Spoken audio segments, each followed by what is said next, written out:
Hello बच्चों, चलिए प्रश्न को पढ़ते हैं। धातु की 2 वर्ग मिलीमीटर अनुप्रस्थ परिच्छेद की सर्वांग समछड़ को 0 डिग्री सेल्सियस से 20 डिग्री सेल्सियस तक गर्म किया गया। छड़ का रेखीय प्रसार गुणांक 12 गुणित 10 का घात ऋण 6 प्रति डिग्री सेल्सियस है। इसका यंग प्रत्यास्थता गुणांक 10 का घात 11 न्यूटन प्रति वर्ग मीटर है। छड़ के प्रति एकांक आयतन में संचित ऊर्जा है।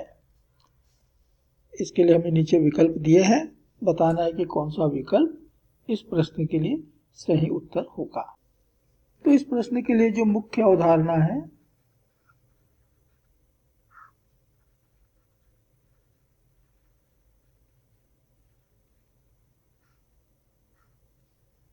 वह है प्रत्यास्थ ऊर्जा।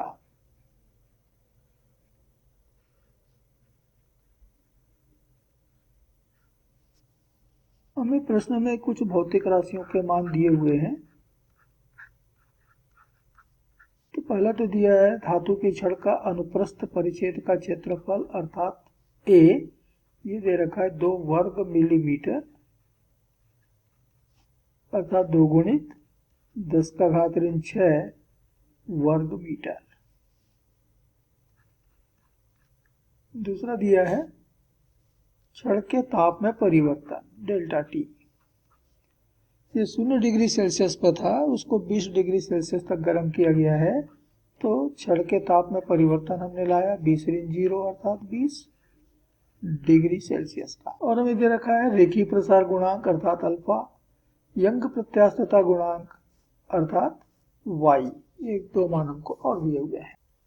तो अल्फा हमको दिया हुआ है 12 गुणित 10 का घात ऋण 6 प्रति डिग्री सेल्सियस, और यंग मापांक या यंग गुणांक वाई हमको दिया हुआ है 10 का घात 11 न्यूटन प्रति वर्ग मीटर।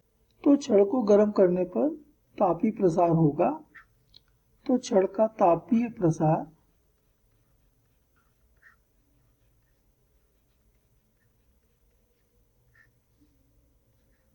डेल्टा एल बराबर होता है प्रारंभिक लंबाई गुणित अनुदैर्ध्य प्रसार गुणांक या रेखीय प्रसार गुणांक गुणित ताप में परिवर्तन। तो यहाँ से हमको मिल जाएगा डेल्टा एल बटा एल, यानी लंबाई में परिवर्तन बटे प्रारंभिक लंबाई। इसको हम कहते हैं विकृति, और ये बराबर मिल रहा है अल्फा गुणित डेल्टा टी। अब हमको ये भी मालूम है कि छड़ के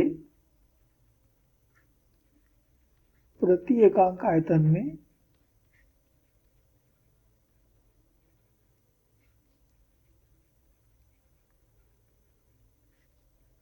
संचित ऊर्जा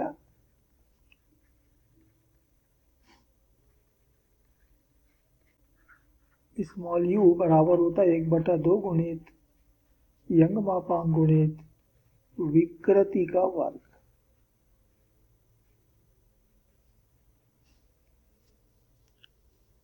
तो 1/2 गुणित वाई गुणित अल्फा डेल्टा टी, ये विकृति है, का वर्ग। तो u बराबर मिल रहा है 1/2, वाई का मान है 10 का घात 11, अल्फा का मान है 12 गुणित 10 का घात ऋण 6, और ताप में परिवर्तन हुआ है 20 डिग्री सेल्सियस का, तो इसका वर्ग। हल करने पर हमको मिल रहा है 2880 जूल प्रति घन मीटर, और ये इस प्रश्न का उत्तर होगा। और तब हमें इस प्रश्न के लिए सही उत्तर, सही विकल्प जो है वो तो विकल्प ए है। यही हमारे इस प्रश्न का सही उत्तर है, और यही प्रश्न का अंतिम उत्तर है। आशा करते हैं आपको समझ आया होगा। धन्यवाद।